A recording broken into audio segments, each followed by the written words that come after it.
Pai querido, Pai amado, esteja neste momento, Senhor Deus, abençoando a mente de quem vai ouvir, Senhor Deus, abençoando nosso coração, Senhor Deus, para que Teu Espírito esteja fluindo, nos agracie com a Tua graça sempre, Senhor Deus, a cada manhã. Obrigada por este dia lindo, que possamos usufruir com a nossa família, Pai querido. Senhor Deus, tudo tem um propósito debaixo do sol. Estamos aqui para Te servir, hoje e sempre, Pai. Limpa nossa mente, nosso coração e que Teu Espírito tenha total controle, Senhor Deus. Total controle sobre o nosso ser, sobre nossa mente, nossas emoções, sobre tudo que envolve nossas vidas, Senhor Deus. Em nome de Jesus que eu oro e Te agradeço porque Tu se faz presente e é o nosso dono, Senhor Deus. Louvado seja o Teu nome. Amém. Então, a aula de hoje, Janinha, galera que vai estar ouvindo ali depois, Dia das Mães, né? Vai ser sobre disciplina e diligência. Essa aula vem antes da próxima, que é muito importante, que vai ser sobre meditação na palavra. Por que é importante essa aula? Primeiro, porque ela vai nos confrontar sobre a nossa própria carne, em termos de como a gente vai andar na vontade de Deus, no trabalho, no serviço do Senhor, né? Vamos primeiro pensar um pouquinho o que é disciplina, né? Então, disciplina, a princípio, é a gente saber aplicar os princípios de organização de Deus na nossa vida. Também pode ser a disciplina de Deus, né? Que daí vem lá no Provérbios 6:23. Vamos lá, tá olhando, né? Acho que se tu quiser tua Bíblia aberta, fica mais, de repente, acompanhando, né? Ou eu acho que eu sigo direto, né? Para depois ficar gravado. Já marquei os versículos aqui pra gente estar lendo, né? Meditando em cima. O que diz lá em Provérbios 6:23? Pois o mandamento é lâmpada e instrução é luz, e as advertências da disciplina são o caminho que conduz à vida, né? Então, Deus nos dá as advertências para a disciplina. Ele quer isso da nossa vida, né? A disciplina é a gente conseguir colocar a nossa própria carne no caminho, no estribo, né? No guiar do Senhor, matar nossa carne mesmo, né? O próprio jejum, que tem outra aula também a respeito específico disso. Então, assim, é a gente estar disciplinando a nossa carne, né? Esmurrando, dizia Paulo, a própria carne, né? E também diz lá em Provérbios 3:11, né? Que meu filho não despreze a disciplina do Senhor, nem se magoe com sua repreensão. Daí vem no outro sentido de disciplina, né? A disciplina do Senhor, ele vem de cima para baixo, enquanto a disciplina nossa, que é isso que a gente vai abordar aqui. Então, a disciplina do Senhor é algo, como foi falado no começo, que os princípios de organização de Deus são imensuráveis, né? Quando a gente para pensar em organização de Deus, a gente para lá para ver como Deus planejou o próprio templo dele lá com Salomão. Os mínimos detalhes, a forma como foi organizada, e assim é o céu, a gente sabe, e assim é toda a sistemática espiritual, de hierarquia, de Deus, enfim. E isso é muito importante nós como seres humanos, seres que tende, né, a gente vai estar batendo muito nessa tecla como missão, a gente tende sempre a ir para a zona de conforto. A gente sempre tende a nos acomodar e a não, né, fazer o mais que a gente deveria, né? A gente sempre deveria fazer mais, dar a capa, caminhar a milha a mais, mas, no entanto, o nosso comodismo, a nossa necessidade, enfim, que nos é, né, Deus nos deu, de estar com família, a gente acaba, muitas vezes, não fazendo, né, por, né, a nossa carnezinha maravilhosa. Então, a falta de disciplina é um pecado, né? Então, e a gente sabe que isso nos prende, né? A gente todo pecado nos prende. A gente vai falar muito sobre pecado, todo esse processo também, porque o pecado é tudo aquilo, toda aquela injustiça, mesmo que a gente não teve intenção, mas cometeu uma injustiça. E isso gerou no outro algo ruim e já gera o mal. A partir do momento que o outro interpretou dessa forma, já é pecado e já transgrediu o mundo espiritual.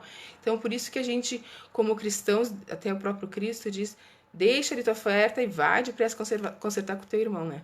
Porque a gente tem que andar em santidade e a gente tem que estar buscando sempre o conserto, sempre a vontade do Senhor para cada pai.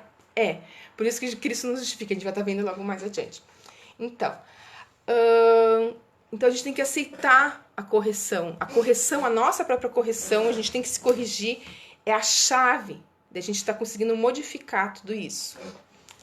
Se a gente não é fiel nos compromissos do dia a dia, no caso, né, cuida da avó, trabalho, cuida do bichinho de estimação, da raçãozinha, né? Ocasiona um monte de problemas desnecessários. Então a gente tem que se imagina em relação aos projetos de Deus para nossa vida, em relação à oração, em relação ao evangelismo.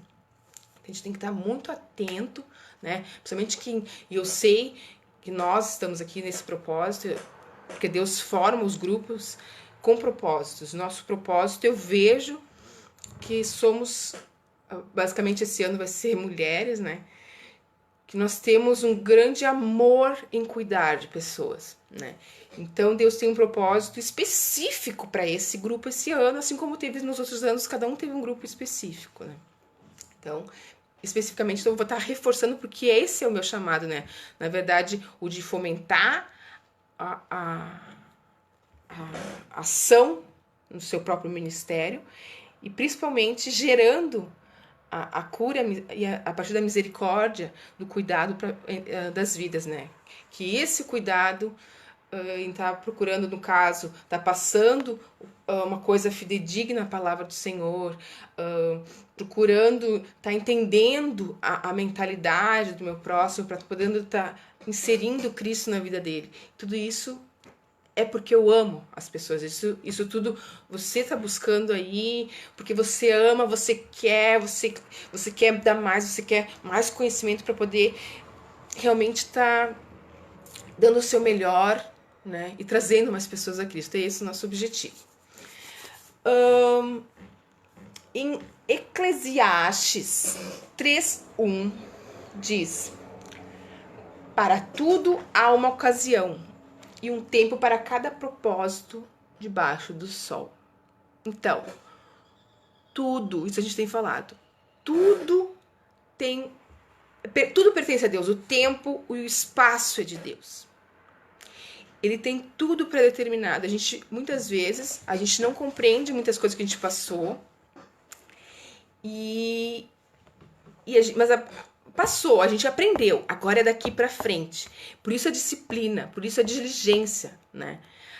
Nós temos que aprender a discernir e ligar com eles corretamente para que a gente seja mordomo do que Deus nos deu, do que a gente aprendeu em Cristo, né?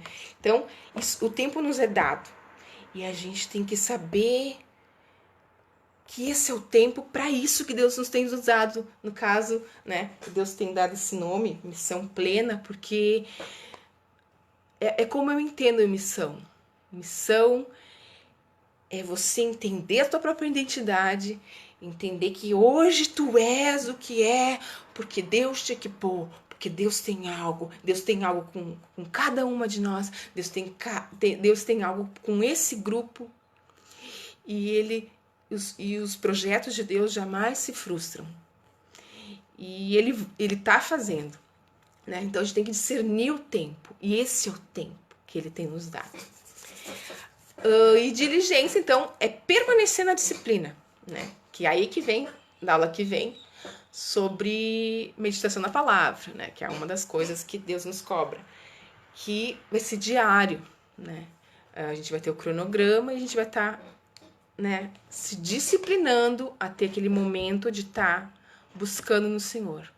Eu sei que para mulheres casadas, normalmente, que não tem o esposo, que esteja na mesma busca, e normalmente é isso que ocorre, né? Nós temos que orar, eu sempre vou falar isso, nós temos que orar muito para que Deus levante os homens, porque Deus entregou o poder, a autoridade do lar para os homens, isso é sabido. No entanto, o presente século, a partir do feminismo, enfim, a gente vai ter uma aula específica sobre isso também, sobre o marxismo cultural e tal. Ele veio para destruir essa identidade espiritual do homem. E isso tem destruído famílias. Na verdade, nem tem deixado famílias se estruturarem, porque o feminismo, enfim, o marxismo, ele vem para destruir, primeiramente, a família, a partir da independência da mulher, enfraquecimento do homem, e agora, recentemente, ataque na identidade da criança a partir da ideologia de gênero. Então, assim, são inúmeras ideologias mundanas que vêm realmente para tirar a autoridade do homem, né? Deus deu o homem para proteger a mulher, para estar à frente. No entanto, o que nós temos visto nas igrejas, praticamente 80% são mulheres. E por que as mulheres vão? Porque veem a sua família sendo destruída e querem, não conseguem fazer, porque a mulher ela tem esse instinto de preservação. Então ela vai à luta, ela vai no espiritual, ela vai no físico. Se o homem não estiver fazendo, o homem vai ficar lá no quarto, enfim, ela vai estar trabalhando e vai estar agindo, porque a mulher tem isso dentro dela. Principalmente em relação à sua prole, né? A mulher vai e não quer nem saber. Se tu não faz a tua parte, é homem. A mulher vai fazer, né? Então isso a gente vai falar muito ainda. Então, vamos ver quais as consequências da disciplina e diligência, né? Vamos ver lá em Filipenses 4, 8 e 9. Finalmente, irmãos, tudo que for verdadeiro, tudo que for nobre, tudo que for correto, tudo que for puro, tudo que for amável, tudo que for de boa fama, se houver algo excelente ou digno de louvor, pensem nessas coisas. Tudo que vocês aprenderam, receberam, ouviram e viram em mim, ponham-no em prática, e o Deus da paz estará com vocês. Então, ter uma mente cativa a Deus, é isso que disciplina e diligência vai trazer para nossas vidas. A gente vai conseguir a estar disciplinando a nossa mente a estar voltando para o espírito, né?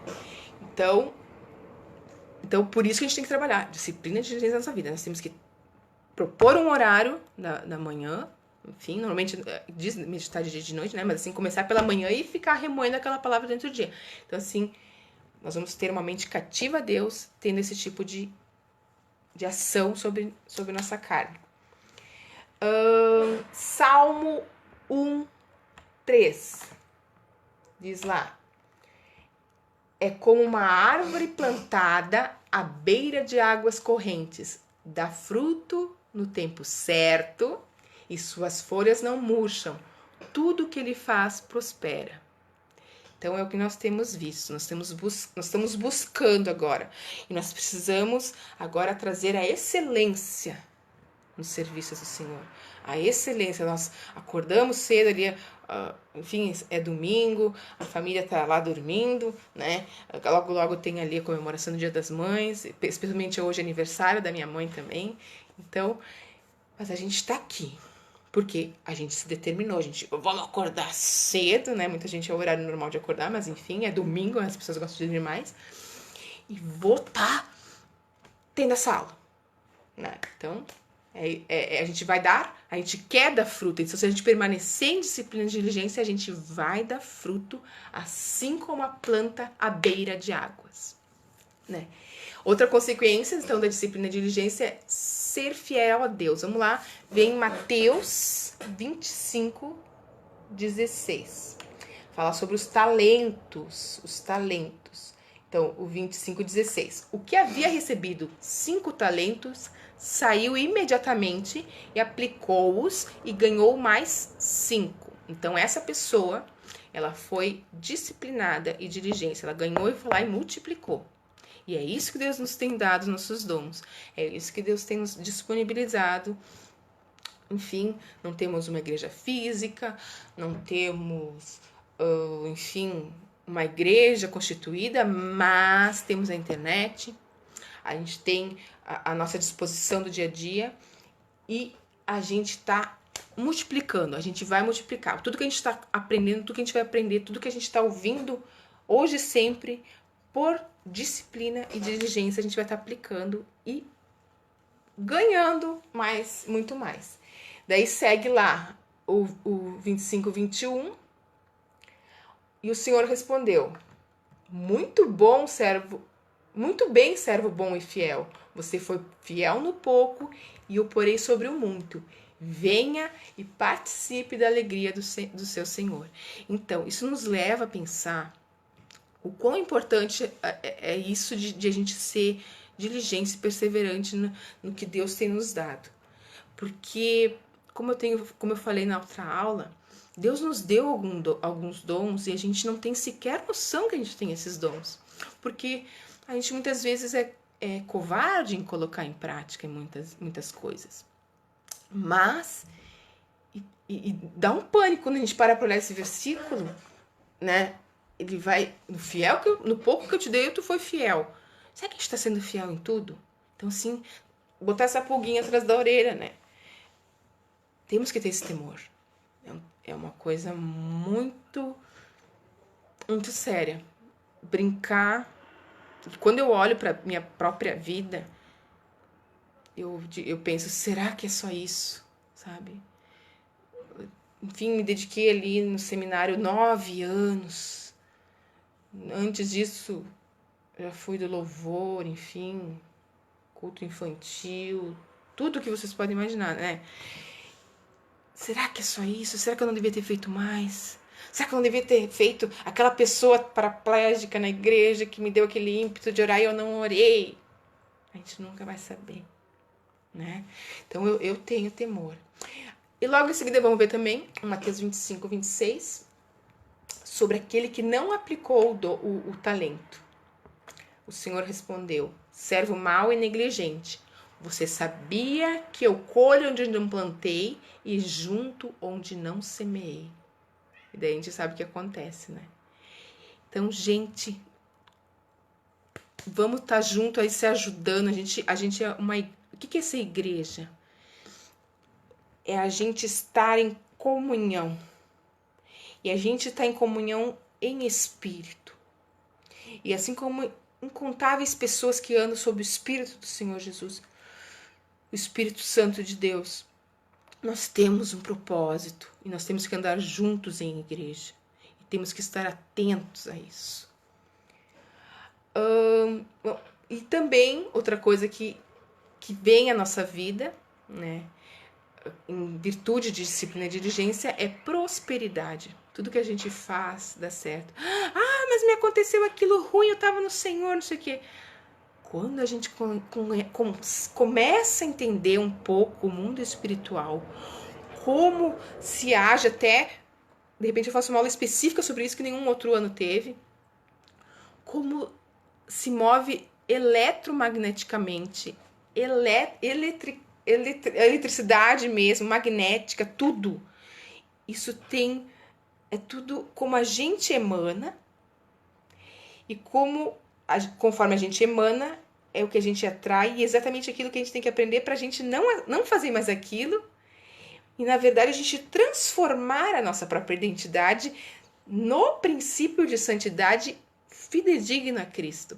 Então, assim, é muito interessante, quanto mais a gente estuda a respeito disso, a gente vê que, inclusive, as coisas ruins acontecem porque tem que ser. Como eu falei antes do tempo e espaço, que Deus tem o controle sobre tudo, tem que ser porque a gente tem que aprender algo. E nunca nada é para o nosso mal. Tudo está sob o controle de Deus. E isso é maravilhoso, né? Até houve a pregação sobre Salomão, que ele se perdeu no conhecimento. Na verdade, eu creio que ele se perdeu no conhecimento porque ele se focou somente nele próprio. Porque quando a gente foca não somente no nosso crescimento próprio, mas no transbordar para o outro, a gente consegue ver a nossa essência divina fluindo. E nisso, a gente se retroalimenta e cresce cada vez mais. Não tem preço isso. Isso é maravilhoso. Então a gente consegue ver a dor como algo que faz parte da nossa vida. Faz parte porque a gente tem que amadurecer, a gente vai crescer, a gente vai ajudar mais pessoas. Isso é maravilhoso. Deus tem um controle absolutamente de tudo. O pecado nisso tudo está na amargura, na dor exacerbada. É esse o pecado, está na dor. Mas a dor enfim, do que acontece é normal, nós somos humanos e ele entende isso. Mas quando a gente começa aquela amargura a trazer coisas ruins, né, e permitir que o mundo espiritual maligno esteja agindo ainda mais sobre nossas vidas, aí que começa o pecado maior, porque daí a gente começa a contaminar outras pessoas e por aí vai. Mas é outra história. Então, consequências então de falta de disciplina e diligência. Baixo rendimento na obra de Deus, mente dispersa, preguiça, sono, e acaba sendo um empecilho na própria comunidade onde diz servir, né? Então, assim, a partir do que a gente já viveu em igrejas, aí a gente sabe quanta gente, né? Que eu sempre dizia isso. Quanta gente aí dando problema nos ministérios porque não fizeram o básico do próprio seminário, que é o trabalhar o nosso caráter, é o olhar para si mesmo, que na verdade as pessoas normalmente com mentalidade mundana dentro da igreja estão vislumbrando coisas do mundo dentro da igreja, né? Vislumbrando o seu próprio crescimento a que preço, né? Então isso é muito sério, é muito triste, infelizmente. Nós vamos agora então estar buscando um pouco o que não é, que a gente muitas vezes acha que é disciplina de diligência na igreja, no nosso serviço, e que nos traz mal também. Então tem o principal, o legalismo. Como isso bate forte na gente, né? O legalismo, né? Que ele vai longe da graça do Senhor Jesus. A graça do Senhor Jesus nos liberta. A graça do Senhor Jesus...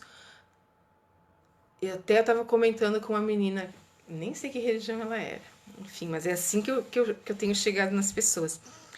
Que o grande diferencial do cristianismo, a superioridade da fé cristã entre todas as que existem, porque as pessoas, elas buscam ser boas, elas buscam a Deus, elas buscam ser, né? Muita gente não, claro, mas a maioria das pessoas que estão nas igrejas, estão nos centros espíritas, que estão no budismo, elas querem servir a Deus, elas querem transcender, né?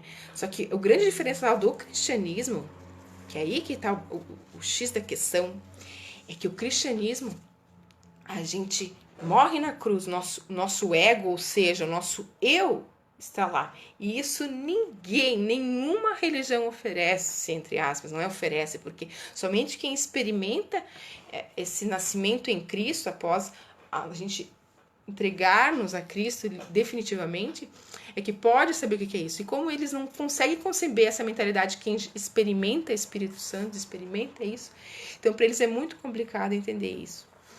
Mas a gente tem que entender o que se passa na cabeça deles, como eu já falei várias vezes. Então, e Cristo nos justifica, né? Vamos estar vendo lá, Gálatas 2:16.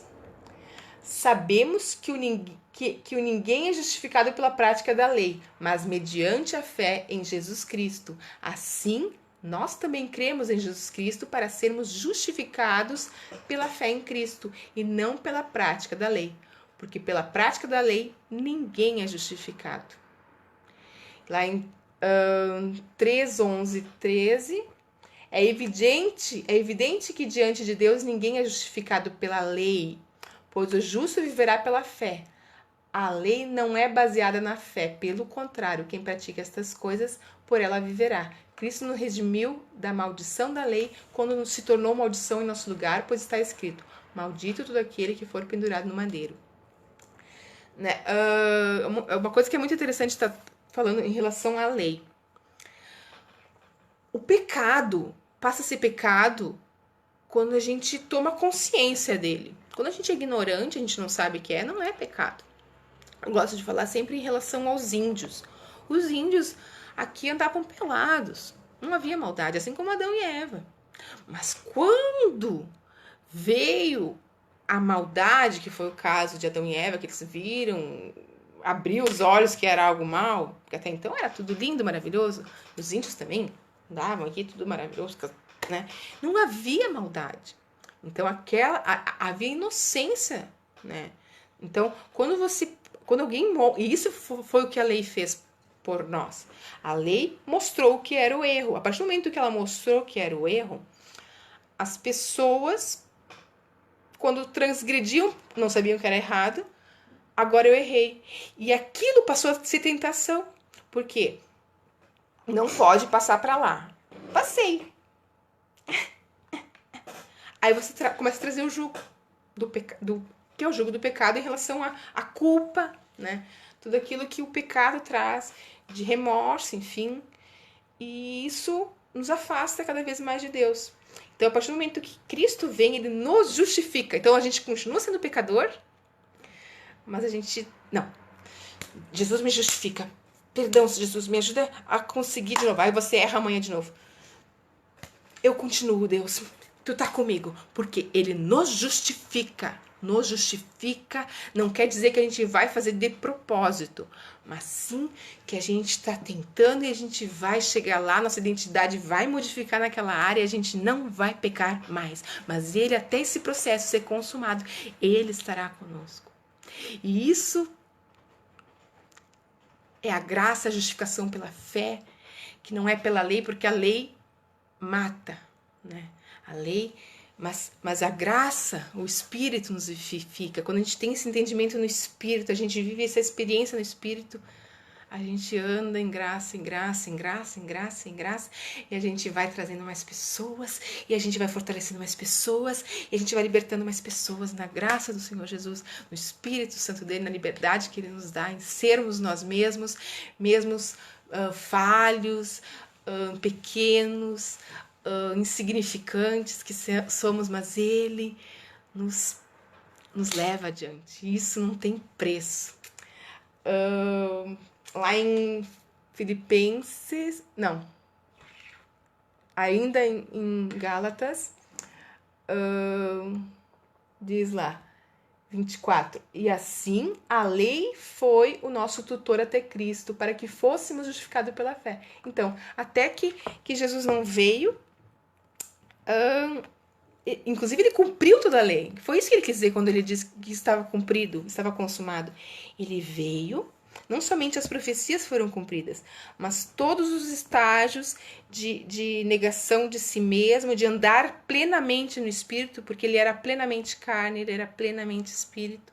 Ele como homem, ele vivia no monte, buscando fortalecer o Espírito, porque ele sentia a dor da tentação, não como a gente sente, mas porque doía nele. Com certeza a tentação é uma dor que não porque ele, eu vou fazer, não, mas porque incomoda, né? Para quem é santo, é algo que perturba mesmo. Então ele ia lá, ao ponto de quando, lá no Calvário, ter que passar por aquele sofrimento que ele passaria logo mais, ele, né, transpirou sangue. Então, assim, eu sabe-se lá o que se passou na mente dele, se distanciar de Deus naquele momento, e foi bastante tentador, sei lá se é a palavra correta, porque a tentação foi lá no deserto, mas assim, ele já estava sofrendo ali, mas perseverando e dizendo que ia cumprir o propósito, e cumpriu. Também lá em Gálatas 6, 13 e 14, Nem mesmo os que são circuncidados cumprem a lei. Querem, no entanto, que vocês sejam circuncidados a fim de que se gloriem no corpo de vocês. Quanto a mim, que eu jamais me glorie, a não ser na cruz do nosso Senhor Jesus Cristo, por meio do qual o mundo foi crucificado para mim e eu para o mundo. Então, Paulo era um judeu, né? E ele era um sacerdote, enfim, ele era instruído na lei, e ele era, consequentemente, circunciso, né? E se a gente for estudar um pouco de Cabala, a gente vai ver o quanto é profundo o estudo dos judeus, enfim, em termos... Por isso que a gente não consegue conceber um pouco o significado do poder do sangue, no poder real de Deus. A gente, como mentalidade ocidental, a partir, inclusive, da mentalidade da Igreja Romana, a gente destruiu muito o que é a visão espiritual judaica que Deus veio restabelecer e que agora, eu creio, Deus está nos dando um novo tempo da gente resgatar isso, né? De como a lei veio para circuncidar a carne, né? Então, no caso, eles lutavam contra a própria carne. Agora, a gente luta no espírito, porque nossa luta não é contra a carne e o sangue. E isso é só em Cristo mesmo que a gente consegue. Outra coisa que não é disciplina e diligência é perfeccionismo, né? O perfeccionismo. O que é o perfeccionismo? Esse é um grande mal da dona Nádia aqui. Conforme a nossa criação, né, lá dos nossos pais, da nossa infância, conforme a nossa interpretação de criação, a gente passa a criar mecanismos de defesa para não sofrer, entre aspas, para a gente ser amado, para a gente não se sentir diminuído, né? Para não desagradar, a gente quer se encaixar num personagem para evitar conflito, né? Então, esse aqui no caso é a Nádia, né? Que eu sempre coloco que eu preciso de alguém que esteja, no caso, cuidando de organizações, assim, de papéis, de contar, de corrigir. Por quê? Porque eu sou tão perfeccionista que eu vou ficar uma hora num negocinho porque eu não vou achar suficientemente justo tirar demais dele, então eu fico num conflito de querer ser perfeita que eu jamais serei, né? Então isso para mim é uma coisa bem complicada. E isso vem muito também em relação à igreja, em relação a lideranças, as lideranças que a gente tem na igreja.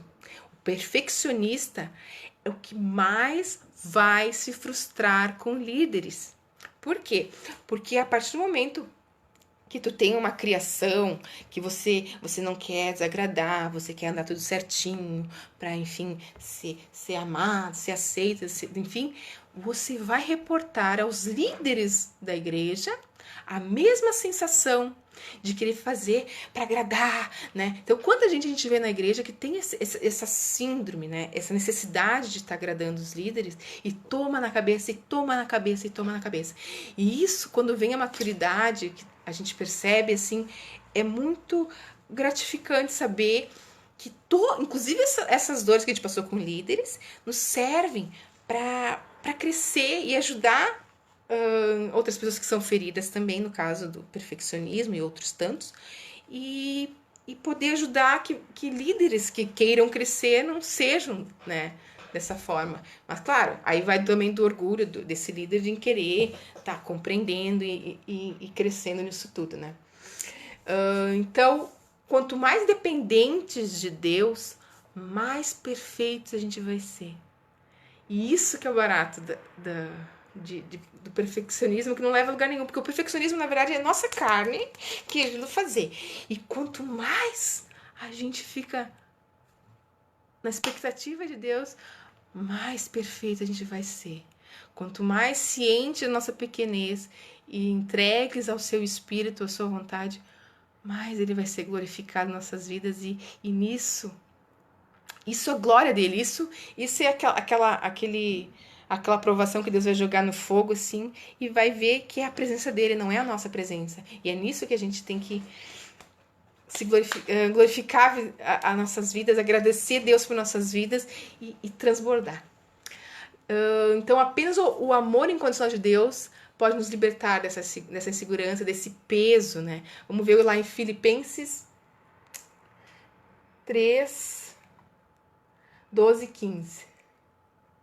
Não que eu já tenha obtido tudo isso ou tenha sido aperfeiçoado, mas prossigo para alcançá-lo.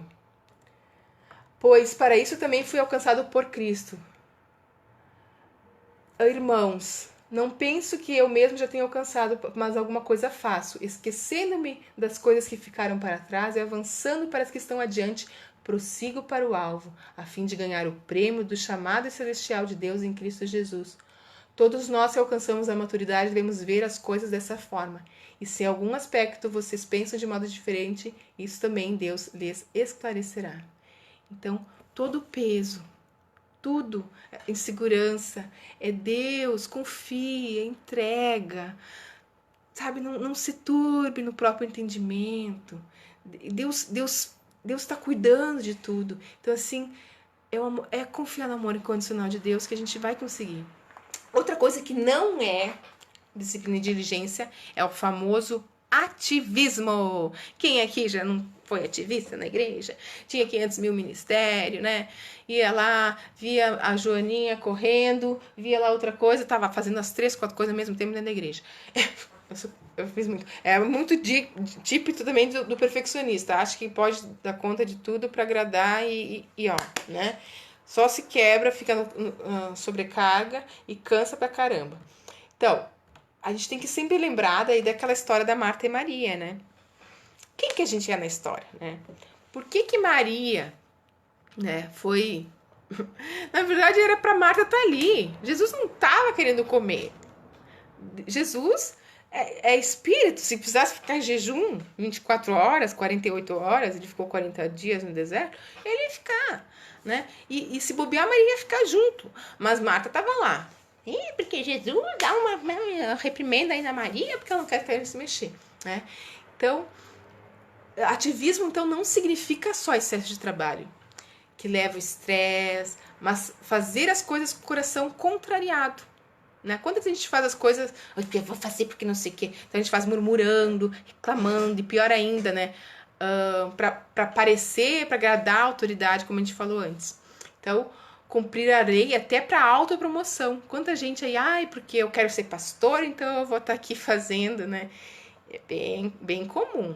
Então, pode até não trabalhar muito, mas não tem tempo para orar, não tem tempo para estudar, para descansar, que descansar é importante também. Porque o trabalho, então, virou fuga dos problemas não resolvidos e cai num círculo vicioso. Então, o ativista esquece o valor e a grandeza da vida não está naquilo que se faz, né? Então, a gente é, não é aquilo que a gente faz ou aquilo que a gente pega, a gente toca. Nós somos a nossa própria essência. E é essa essência que a gente tem que transbordar na humanidade. É essa essência que a natureza tem expectativas em ver se movendo, né? Então, quando a gente está no ativismo, a gente não está manifestando esse espírito, essa nossa essência espiritual dentro da gente. E isso não leva a nada, só enfado, né? Então, quem se pega às obras, espera elogios, gratificações e resultados, geralmente não sabe o seu lugar e o dos outros e acaba atropelando, né? Fazendo, então, as confusões que a gente bem conhece, bem comum dentro da igreja. Então, ele é resultado do perfeccionismo, de novo, o famoso perfeccionismo. Tende, então, a ficar insatisfeito e incomodado com o que faz. Por que eu tô fazendo aqui? Por que não me dão valor? Porque olha só o que aconteceu, né? Quando é de coração, tá uma pessoa ouvindo, né? Porque aquele que quer ser pastor, ele quer público, né? Quem tem o coração no Senhor Jesus, na graça, move no Espírito, tem um coração. E esse coração é o que vai mover, né? É o que vai tirar do teu comodismo e a gente vai agir. Então, a gratuidade é substituída por gratificação. A pessoa fica sempre esperando um reconhecimento, né? Então isso, a gente, quando tá na graça, a gente dá de graça, porque é da nossa essência, e isso nos faz bem, nos faz vivo. Os efeitos, então, do ativismo são muito negativos e ainda queima pessoas com facilidade e frequência. Quantas pessoas, né, que estão nesse ativismo acabam afastando outras de bom coração que era para estar naquele lugar, né? Então isso é muito certo, a gente tem que ser sensíveis, né? Estamos aí começando uma igreja, a gente não sabe como é que vai ser, mas Deus está encaminhando, glória a Deus por isso, e a gente tem que estar cuidando, porque cada um de nós tem o seu lugarzinho.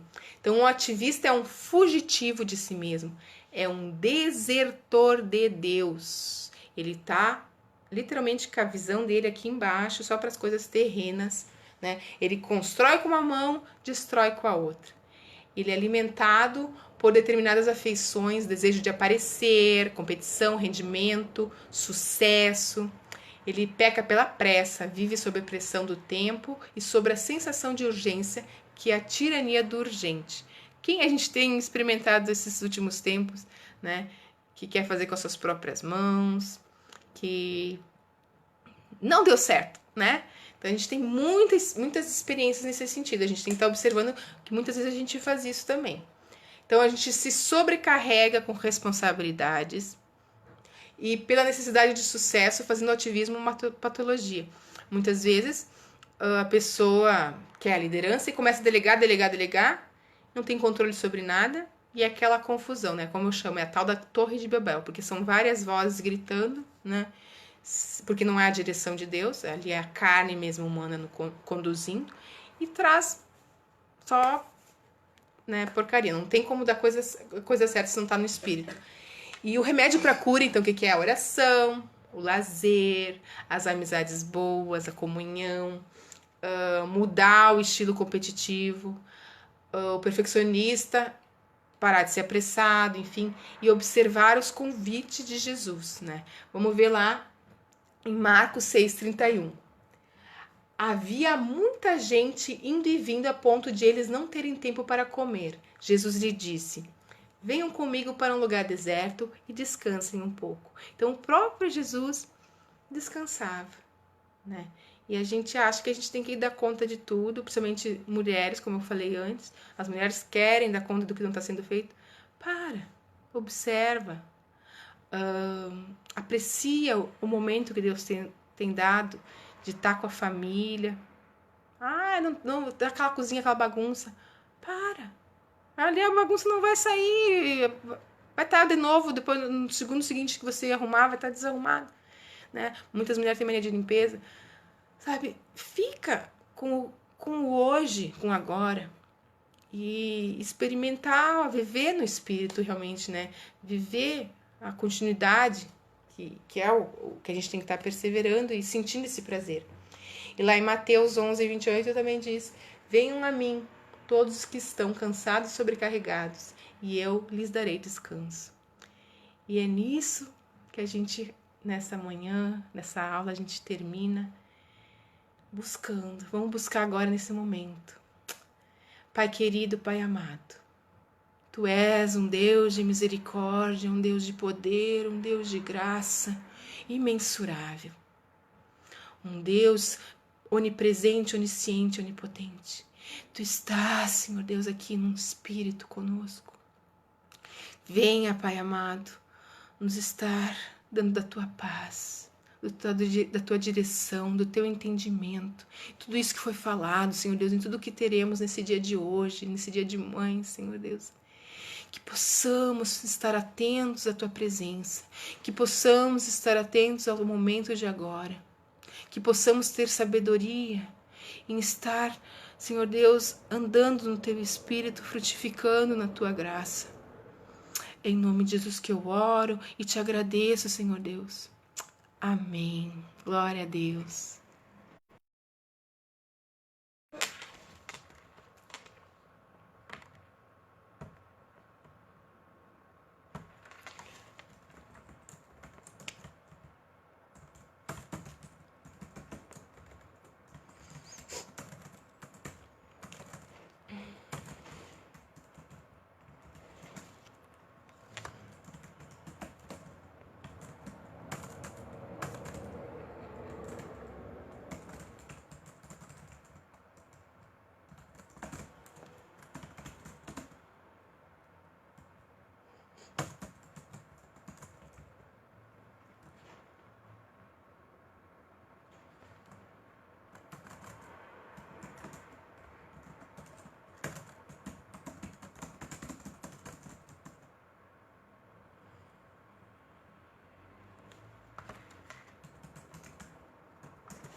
assustada, sabe? Mas depois eu sentei na beira da cama e eu fiquei falando, Deus, como pode assim, sabe? Eu tô caindo no sono, tô tentando voltar a dormir, não consigo, né? Porque esse sonho tá na minha cabeça toda hora. Ô tia, eu tinha sonhado que tava eu, tinha um rapaz e a